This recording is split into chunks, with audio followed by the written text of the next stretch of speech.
Mis padres le dieron a mi hermana la empresa familiar y a mí nada, pero no sabían que mi abuelo me dejó algo más grande. Ellos te dieron dinero, yo te doy un legado. Si aún no estás suscrito al canal, haz clic en el botón de suscripción y activa la campanita para no perderte ninguna de nuestras historias. Tu apoyo significa todo para nosotros.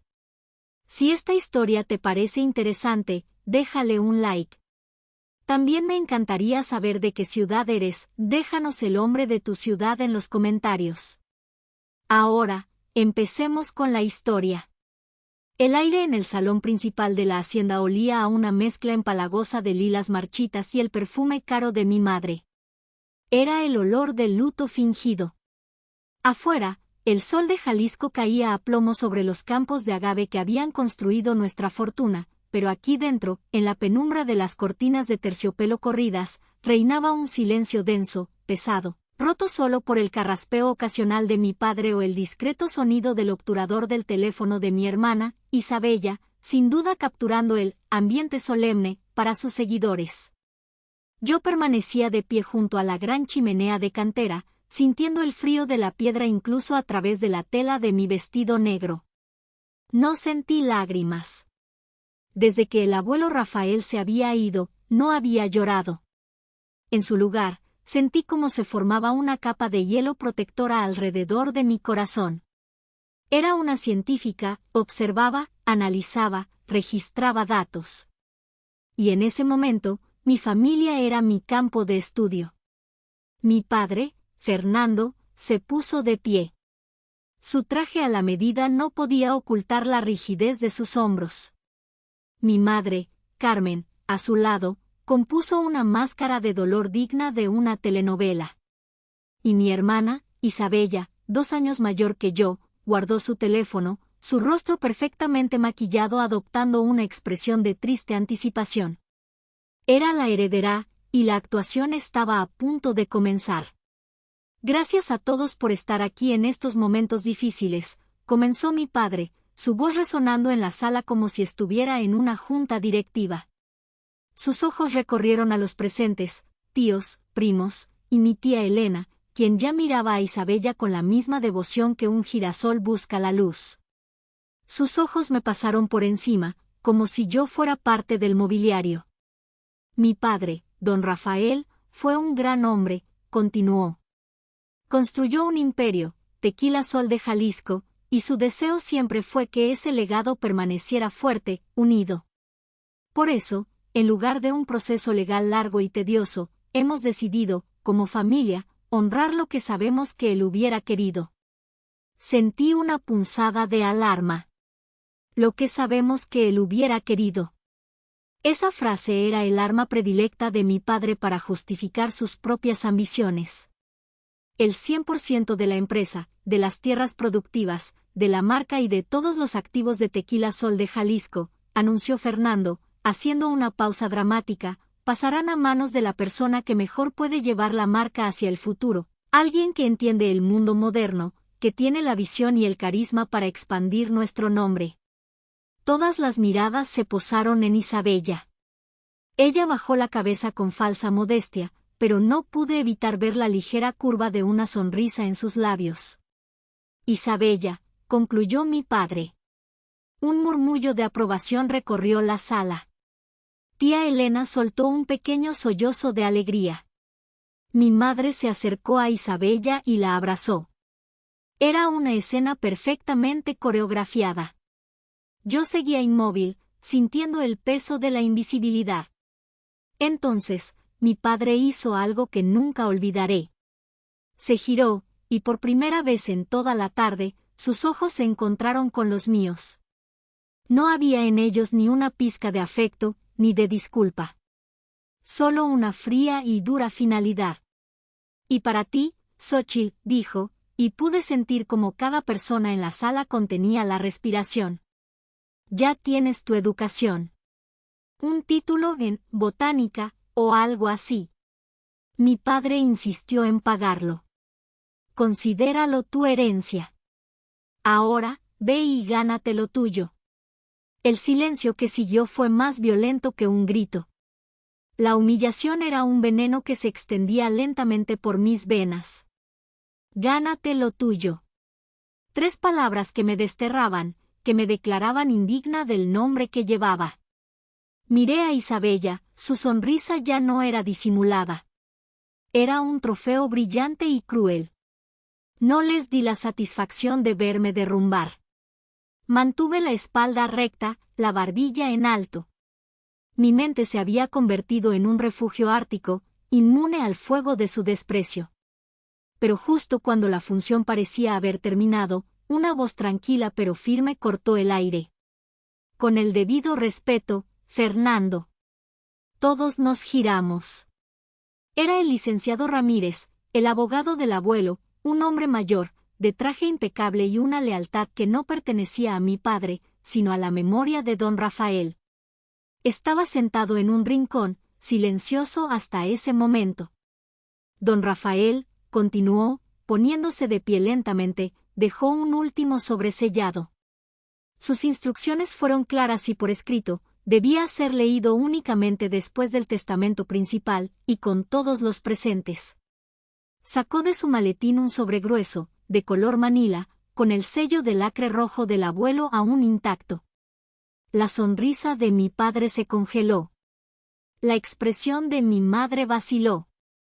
La victoria en el rostro de Isabella fue reemplazada por una sombra de confusión y recelo. El silencio en la sala ya no era de humillación.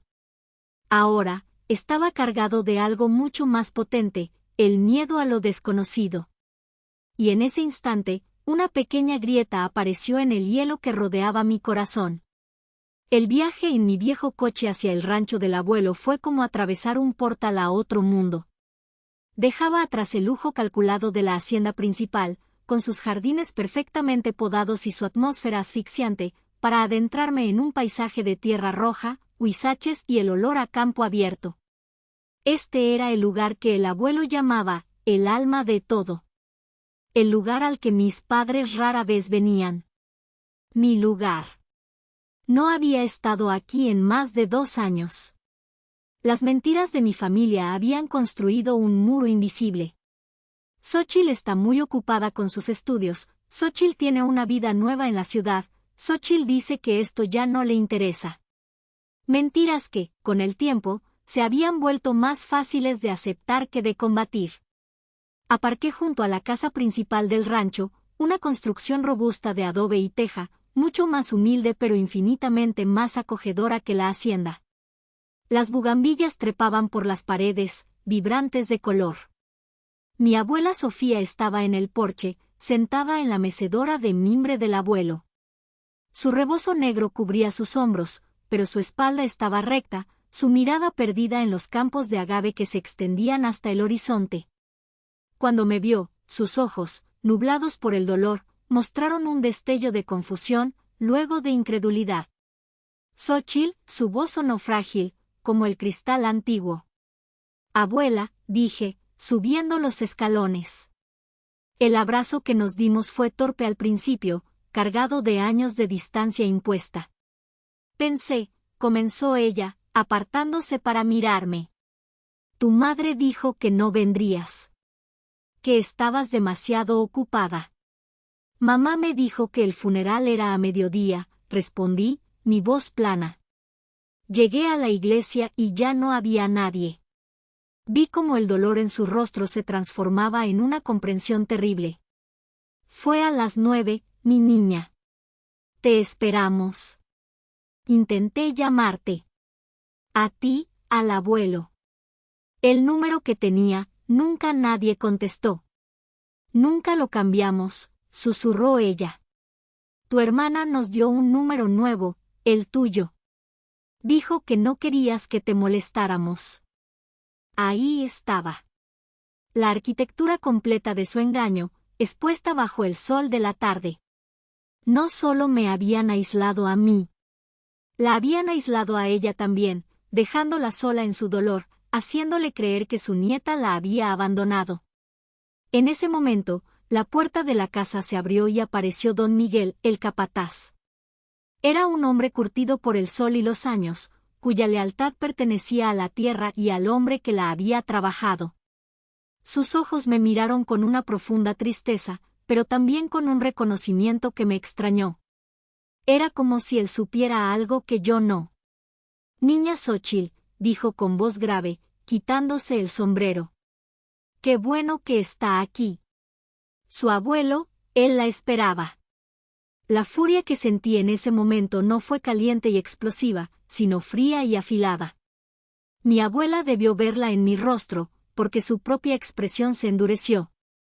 Su fragilidad desapareció, reemplazada por la resolución de acero de la matriarca que siempre había sido, la mujer que había cabalgado junto al abuelo cuando no tenían más que sueños. Nos mintieron a las dos, mi niña, dijo, y su voz ya no era frágil. Era un juramento. Jugaron con nuestro amor por él. Es hora de que sepan con quién se metieron. En ese instante, ya no éramos una nieta y una abuela rotas por el dolor. Éramos aliadas. Éramos un pacto. Don Miguel se acercó. Su abuelo me pidió que le diera esto, niña. Me tendió una pequeña caja de madera de olivo, gastada por el tacto de las manos del abuelo. Dijo que sabría cuándo abrirla. Hizo una pausa y añadió, con una mirada significativa, tu abuelo era un hombre listo, pero tu familia es astuta. Ten cuidado, niña. Esto apenas comienza. Tomé la caja. Pesaba más que la madera de la que estaba hecha, pesaba con la intención del abuelo. Volvimos a la sala principal, donde el licenciado Ramírez nos esperaba. Mi padre había llamado, furioso, exigiendo saber qué significaba esa farsa. Mi abuela, con una calma letal, simplemente le había dicho, te quiero aquí en una hora. A ti, a tu mujer y a tus dos hijas. El abogado de tu padre tiene algo que leer. Y colgó. Mientras esperábamos, mis dedos trazaron los contornos de la caja. Finalmente, la abrí. Dentro no había joyas ni dinero. Había algo infinitamente más valioso. Mi primer cuaderno de la infancia, el que creía perdido, con sus páginas llenas de dibujos de las diferentes etapas de maduración del agave y notas sobre la polinización por murciélagos. Debajo, una vieja llave de hierro, pesada y ornamentada. Y junto a ella, una pequeña nota doblada, con la caligrafía firme del abuelo. Decía, para la jardinera de mi alma. Esto abre la puerta. Tu mente abrirá el camino. Apreté la llave en mi mano. El camino. No sabía a dónde conducía, pero por primera vez desde su muerte, sentí una dirección. Ya no era una víctima a la deriva. Era la portadora de la última voluntad de mi abuelo. Y estaba lista para la guerra. Cuando mi familia llegó al rancho, lo hicieron como si entraran en territorio enemigo. Mi padre, con el rostro contraído por la furia contenida, mi madre, con una expresión de indignación ofendida, y mi tía Elena, moviéndose nerviosamente detrás de ellos. Isabella fue la última en entrar. Se quitó las gafas de sol de diseñador y me lanzó una mirada que mezclaba desprecio y una pizca de curiosidad. Estaban fuera de su elemento. Aquí, el poder no emanaba del dinero, sino de la autenticidad, y eso los dejaba en completa desventaja. Mi abuela Sofía nos hizo sentar en la sala, alrededor de la mesa de mezquite que el abuelo había construido con sus propias manos. Ella se sentó a la cabecera, una reina en su trono rústico. Yo me senté a su lado. El licenciado Ramírez se puso de pie, sosteniendo el sobremanila. Como saben, comenzó el abogado, su tono formal no logrando ocultar la gravedad del momento, don Rafael me dejó este documento con instrucciones muy específicas. Es un codicilo a su testamento, notariado y legalmente vinculante. Vaya al grano, Ramírez, espetó mi padre. El abogado lo ignoró y rompió el sello de lacre. Extrajo varias páginas escritas a mano y comenzó a leer. Era la voz del abuelo, clara y directa, resonando a través de las palabras. A mi familia, leyó el licenciado. He pasado mi vida construyendo algo para ustedes. Les di un nombre, una posición, una comodidad que yo nunca conocí. A mi hijo Fernando y a su esposa Carmen, les di la confianza para manejar el negocio, y a mi nieta Isabella, el escenario para que brillara. Esperaba que valoraran el legado, no solo los beneficios. Mi padre y mi madre se tensaron. Isabella se cruzó de brazos. Pero en mis últimos años, he visto con tristeza cómo el legado se ha confundido con el lujo, y la verdad con la conveniencia. Y el mayor dolor me lo ha causado el trato hacia mi otra nieta, mi Xóchitl. Sentí que todas las miradas se clavaban en mí. Mantuve mi vista fija en las manos del abogado. Me dijeron que te habías perdido, mi niña, continuó leyendo, y ahora las palabras parecían dirigidas solo a mí. Que la ciudad te había cambiado, que renegabas de tus raíces. Me dieron un número de teléfono falso para que mis llamadas se perdieran en el vacío. Intentaron borrarte de mi vida, creyendo que un viejo como yo no se daría cuenta. Pero un hombre que ha pasado su vida observando cómo crece una planta en el desierto aprende a ver lo que otros ignoran. Vi tu luz, incluso cuando intentaron esconderla. Un sollozo ahogado escapó de los labios de mi madre. Mi padre parecía una estatua de granito. Por eso, tomé mis propias decisiones. A Isabella le dejan el negocio. Que lo disfrute. Pero el negocio sin alma no es nada. El alma de Sol de Jalisco siempre ha sido la tierra, el agave. Y esa alma, se la dejo a la única persona que la entiende de verdad. El abogado hizo una pausa, levantó la vista y nos miró a todos.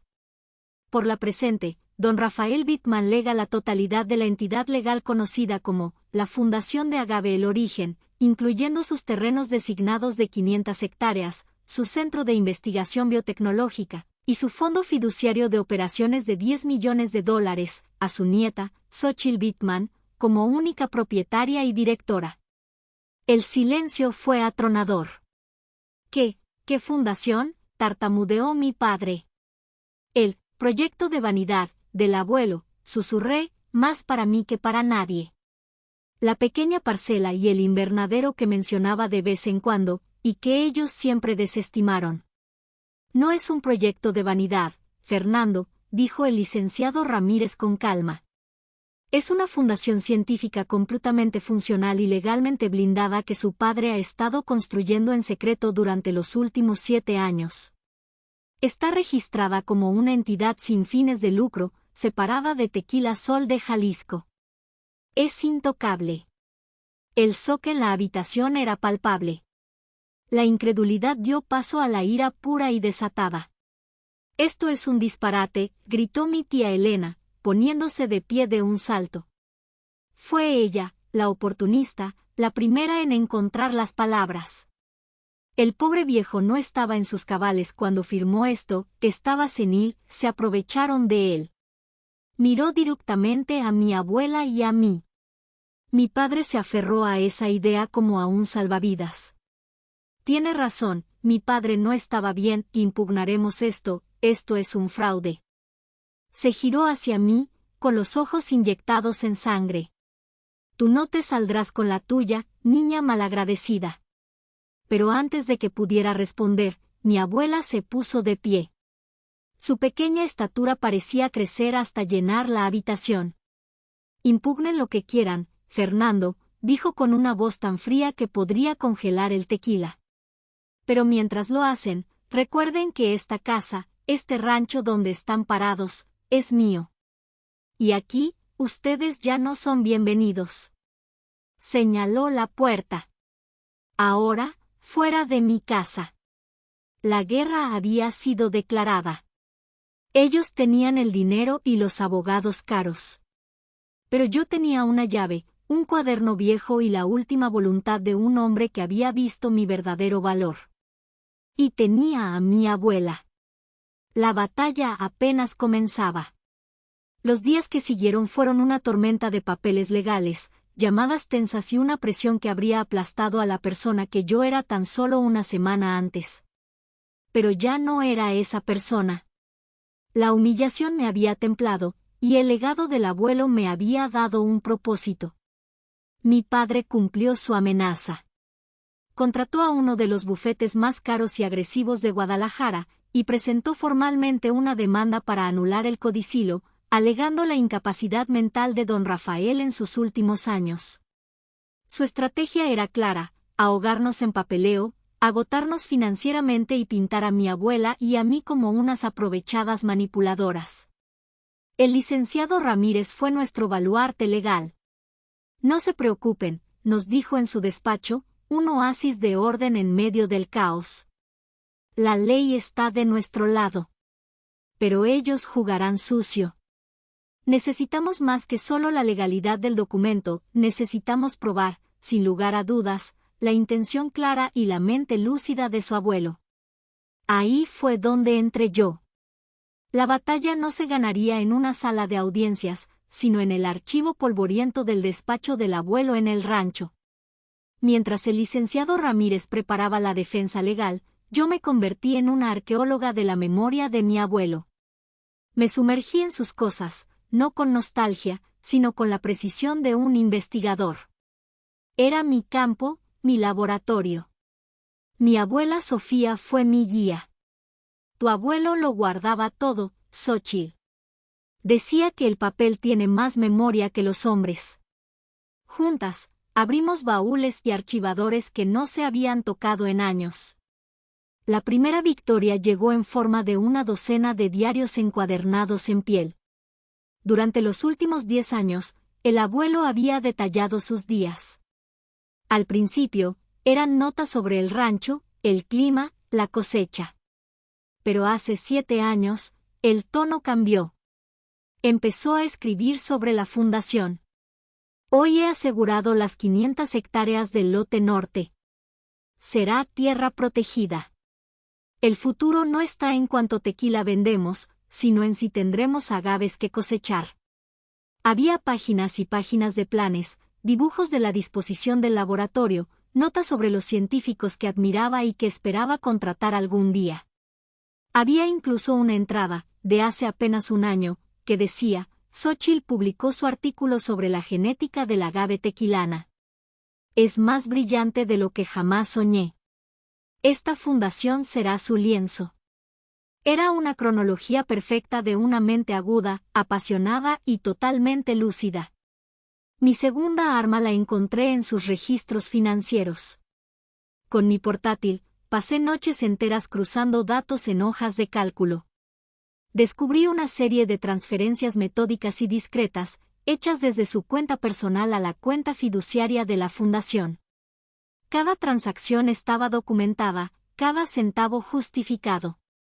No era el acto impulsivo de un anciano senil, era la inversión calculada de un estratega a largo plazo. Mientras tanto, don Miguel se convirtió en nuestro general de campo. Habló con los trabajadores más antiguos del rancho, hombres y mujeres leales al abuelo. Reunió una docena de declaraciones juradas, testimonios de personas que habían hablado con don Rafael semanas, incluso días antes de su muerte, y que podían jurar sobre su claridad mental, su humor intacto y su entusiasmo contagioso cuando hablaba de su proyecto secreto. Nos decía que estaba plantando un árbol para una sombra que él no disfrutaría, pero que su verdadera heredera sí lo haría, decía una de las declaraciones. Organicé todo. Los diarios, los informes financieros, las declaraciones. Creé un expediente completo, una narrativa irrefutable, no con lenguaje legal, sino con la lógica aplastante de los hechos. Se lo presenté al licenciado Ramírez en su despacho. Él pasó casi una hora en silencio, leyendo cada página, revisando mis tablas y gráficos. Cuando terminó, se quitó las gafas, me miró y una lenta sonrisa se dibujó en su rostro. Señorita Xóchitl, dijo con una voz llena de un nuevo respeto. Su abuelo le heredó una fundación. Pero usted, con su propia mente y su propio trabajo, se ha ganado el derecho a conservarla. La audiencia preliminar fue una masacre. El abogado de mi padre empezó su perorata sobre un anciano vulnerable y confundido. El licenciado Ramírez, con una calma teatral, simplemente presentó nuestro expediente. El juez lo revisó. Su expresión cambió de la paciencia profesional a un interés genuino, y luego a una convicción evidente. No veo ninguna base para esta demanda, declaró el juez, mirando por encima de sus gafas a mi padre. La evidencia de la planificación y la lucidez del señor Bittman es abrumadora. Caso desestimado. Mi padre se quedó blanco. Mi tía Elena parecía haberse encogido. Salimos del juzgado y, por primera vez, respiré aire de verdad. No era solo la heredera de la fundación, era su defensora. La había ganado. Y ahora, iba a construirla. Los siguientes 3 años pasaron en un torbellino de trabajo que fue a la vez agotador y la experiencia más gratificante de mi vida. La fundación, el origen, se convirtió en mi universo. El éxito no llegó de la noche a la mañana. Hubo contratiempos, experimentos fallidos y noches en vela escribiendo propuestas de subvención.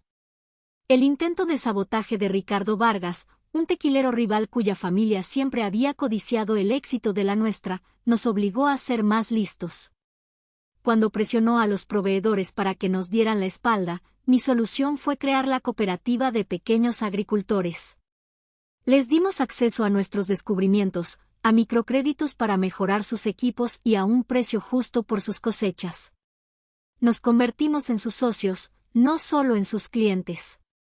La fundación echó raíces profundas en la comunidad, creando una lealtad que el dinero de Vargas no podía comprar. Nuestra investigación empezó a dar frutos espectaculares. Desarrollamos 2 nuevas variedades de agave azul que no solo eran más resistentes a las plagas y la sequía, sino que producían piñas con un mayor contenido de azúcar, mejorando la eficiencia y la calidad del producto final.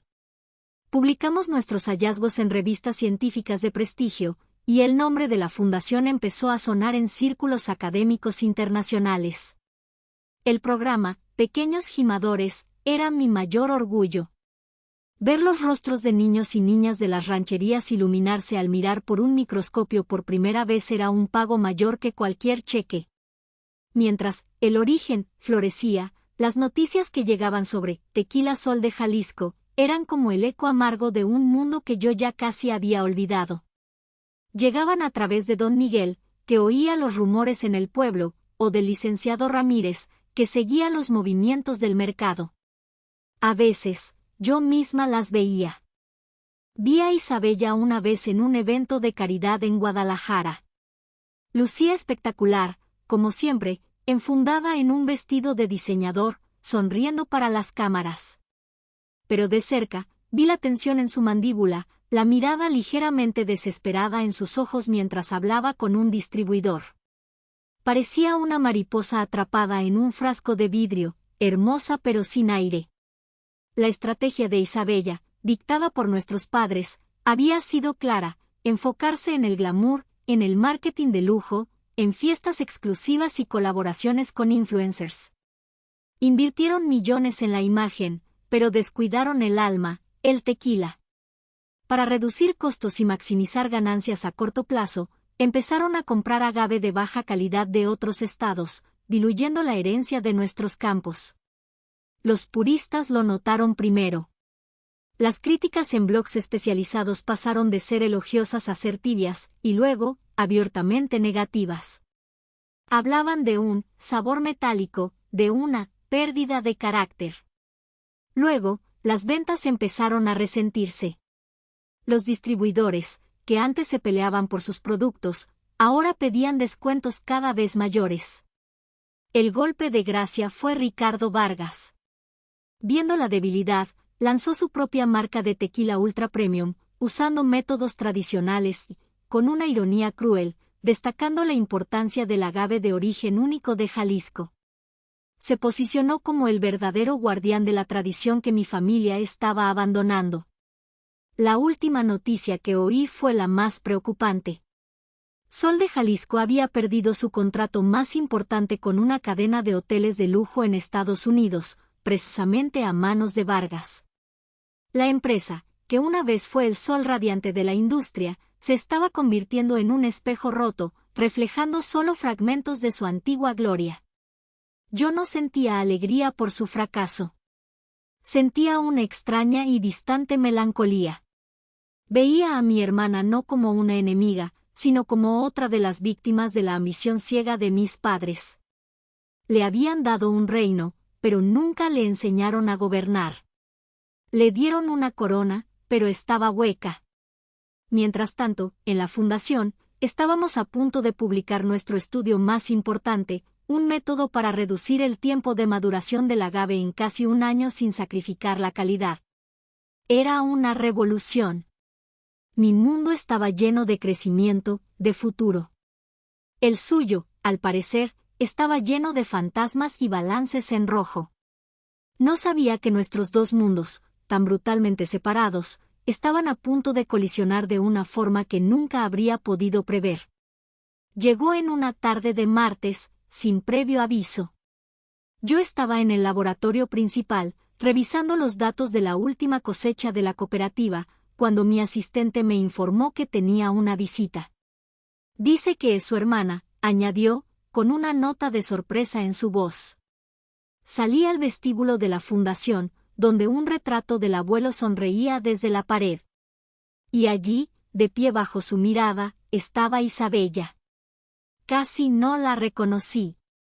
Se había ido el vestido de diseñador, el maquillaje impecable, la pose de influencer. Llevaba unos vaqueros sencillos y una blusa que le quedaba un poco grande. Parecía más joven, al mismo tiempo, como si hubiera envejecido 10 años. Estaba rota. Nos quedamos en silencio por un momento. El aire estaba cargado con el peso de todo lo no dicho entre nosotras. «Tienes un lugar increíble aquí, Xochitl», dijo finalmente, su voz apenas un susurro. Sus ojos recorrían el espacio, la luz natural, las paredes con diagramas botánicos, los jóvenes científicos que se movían con propósito. «Es lo que el abuelo quería», respondí, sin saber qué más decir. «No», replicó ella, y sus ojos se encontraron con los míos. Estaban despojados de toda arrogancia, solo quedaba un dolor crudo y agotado. «Esto es lo que tú construiste. El abuelo solo te dio la semilla». Asentí lentamente, esperando. Sabía que no había venido solo para hacer un cumplido. Rebuscó en su bolso y sacó una carpeta gruesa. La sostuvo con manos temblorosas. «Tenía razón», dijo. «En todo. Yo era la artista, pero tú eras la jardinera. Yo solo sabía vender la flor, pero tú sabías cómo hacerla crecer». Él lo sabía. Y yo lo sé ahora. Dio un paso adelante y me tendió la carpeta. «Necesito que veas esto». La llevé a mi oficina. Con ella sentada frente a mí, en un silencio tenso, abrí la carpeta. No eran informes de ventas ni planes de marketing. Eran estados de cuenta bancarios, libros de contabilidad, copias de transferencias. Una contabilidad paralela. Me tomó casi 20 minutos entender la magnitud de lo que estaba viendo. Durante años, incluso antes de que el abuelo muriera, mis padres habían estado desviando sistemáticamente fondos de Sol de Jalisco a cuentas personales en el extranjero. No eran pequeñas cantidades, eran millones. Habían estado desangrando la empresa desde dentro, debilitándola, mientras culpaban al mercado, a la competencia, y finalmente, a la gestión de Isabella. «Lo descubrí hace un mes», dijo Isabella, su voz monótona. «Buscando una manera de salvar la empresa, empecé a acabar. Y encontré esto. Su plan de jubilación. Nos usaron a las dos, Xochitl. A mí como la cara bonita para distraer a todos, y a ti como la marginada para que nadie sospechara. Cuando la empresa colapsará, ellos estarían en una playa en algún lugar, y yo me quedaría con las ruinas y la culpa». La revelación me golpeó con la fuerza de una bofetada. No era solo avaricia. Era una traición de una escala casi psicopática. Quiero destruirlos, continuó Isabella, y por primera vez vi una chispa de fuego en su mirada vacía. Quiero que todo el mundo sepa lo que son. Pero si lo hago sola, me hundiré con ellos. Me usaron y me desecharon. Hizo una pausa, tragando saliva. Pero no he venido solo por venganza. Se inclinó hacia adelante. He venido porque todo lo que toqué se convirtió en cenizas. Y todo lo que tú tocas, florece. Su voz se quebró. Enséñame. Por favor, Xóchitl. No quiero su dinero. No quiero la empresa. Quiero aprender. Quiero aprender a construir algo que sea real. Como tú. En ese preciso instante, mientras el peso de su confesión llenaba la habitación, mi teléfono sonó. Era el licenciado Ramírez. Xóchitl, tengo noticias, dijo, su voz era urgente. El Consejo Independiente ha emitido su certificación final. La calidad del agave de sol de Jalisco ha estado por debajo del estándar durante 3 años consecutivos. La cláusula de la tierra se ha activado. Hizo una pausa. Según los documentos de tu abuelo, tienes el derecho exclusivo de compra preferente sobre todas las tierras agrícolas de la empresa. Tienes 30 días para decidir. Puedes comprarlas por una fracción de su valor de mercado, o puedes dejarlas ir. Vargas ya ha hecho una oferta para cuando expire tu plazo. Está listo para devorarlos. Colgué el teléfono. El destino de mi familia, el legado de mi abuelo, el futuro de mi hermana, todo estaba en mis manos. Isabella me miraba, esperando mi respuesta, sin saber que el juego acababa de cambiar por completo. Ya no se trataba de enseñarle. Se trataba del poder de decidir si su mundo merecía ser salvado. Miré a mi hermana, a la carpeta con las pruebas de la traición de mis padres sobre mi escritorio, y pensé en la llamada del licenciado Ramírez. Las piezas de un rompecabezas que ni siquiera sabía que estaba armando de repente encajaron, formando una imagen de poder absoluto. El abuelo no me había dejado solo una fortaleza, me había dejado la llave de la ciudadela de mis enemigos. Durante años, había reaccionado a las acciones de mi familia. Ahora, por primera vez, iba a actuar. Hay 2 problemas, Isabella, dije con una calma que me sorprendió a mí misma. El primero son nuestros padres. El segundo es Ricardo Vargas. Y ambos se resuelven con esto. Toqué la carpeta y luego mi teléfono. Le expliqué la cláusula de la tierra y mi derecho de compra. Vi cómo sus ojos se abrían de par en par al comprender la magnitud de la jugada final del abuelo. ¿Qué vas a hacer?, preguntó. Vamos a hacer, la corregí. Y en esa palabra, un puente frágil pero real se tendió sobre el abismo que nos separaba. Mi primera llamada fue al licenciado Ramírez.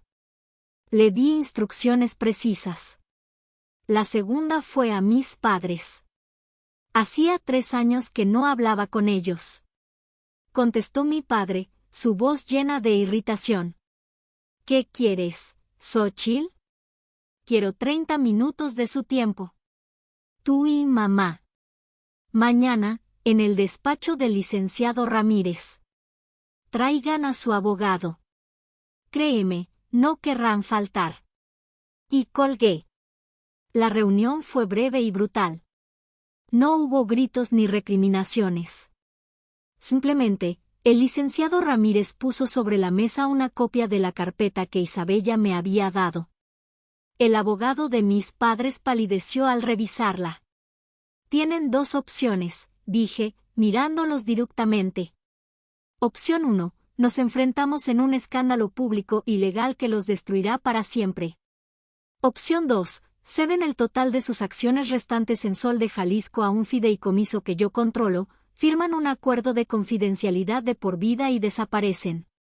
Se jubilan. Se van a la playa que tanto anhelaban.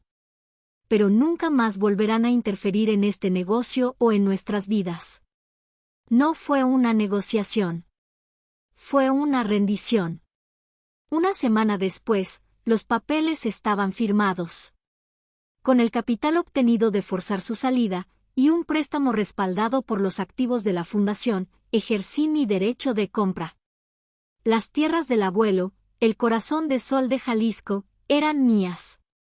Ricardo Vargas se quedó con las manos vacías. Regresé a la fundación y convoqué a Isabella a mi oficina. Hecho, le dije. Nuestros padres están fuera. Vargas está bloqueado. La tierra es segura. Ella me miró, con una mezcla de asombro y miedo. ¿Y ahora qué?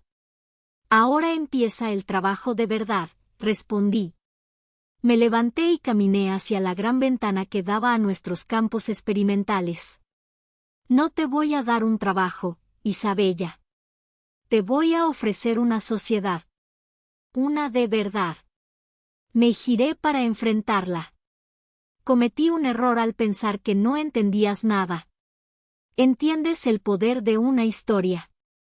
¿Entiendes cómo hablarle al mundo? Sol de Jalisco necesita eso. Pero necesita una historia real, no una fantasía vacía. Tú serás la voz, le propuse. Dirigirás la marca, el marketing, la narrativa. Reconstruirás la imagen de Sol de Jalisco desde cero, basándola en la verdad, en la calidad, en la tradición que estamos recuperando, en el trabajo de nuestra gente. Yo seré la raíz. Me aseguraré de que cada gota de tequila que vendamos sea la mejor posible, usando nuestros métodos, nuestra tierra, nuestra ciencia. Vi cómo procesaba la oferta. No era un acto de caridad. Era una propuesta de negocios lógica y simbiótica. Pero, añadí, y mi voz se volvió firme. Las decisiones importantes, las estratégicas, las tomamos juntas. 50 y 50. Sin secretos. Sin juegos. ¿Somos socias, o no somos nada? Isabella se quedó en silencio por un largo rato. Finalmente, asintió, y por primera vez, vi en sus ojos no gratitud, sino determinación. Socias, dijo. Los años que siguieron no fueron fáciles. Reconstruir una reputación es más difícil que construir una nueva. Hubo discusiones, desacuerdos. Éramos dos polos opuestos aprendiendo a orbitar el mismo centro. Pero funcionó. Isabella, armada con una historia auténtica de redención y calidad, demostró ser una comunicadora brillante. Yo, con el control total sobre la producción, garanticé un producto impecable. Una tarde, casi 2 años después de aquel día en mi oficina, estábamos juntas en una colina, observando la primera cosecha de agave azul de las tierras recuperadas. El sol se ponía, tiñendo el cielo de naranjas y morados. No hablamos mucho. No lo necesitábamos. Ya no éramos la heredera y la marginada. No éramos la artista y la jardinera. Éramos dos mujeres que habían sido arrojadas al fuego y habían salido transformadas. El legado del abuelo no había sido la fundación ni la tierra. Había sido la prueba. La prueba que nos obligó a destruir la familia que éramos para poder construir algo nuevo, algo más fuerte, algo real. Miré a mi hermana, y ella me devolvió la mirada. No había un amor de cuento de hadas entre nosotras, sino algo quizás más duradero, un respeto forjado en las ruinas y la promesa de una cosecha futura. El sol se ocultó, pero para nosotras, apenas estaba amaneciendo.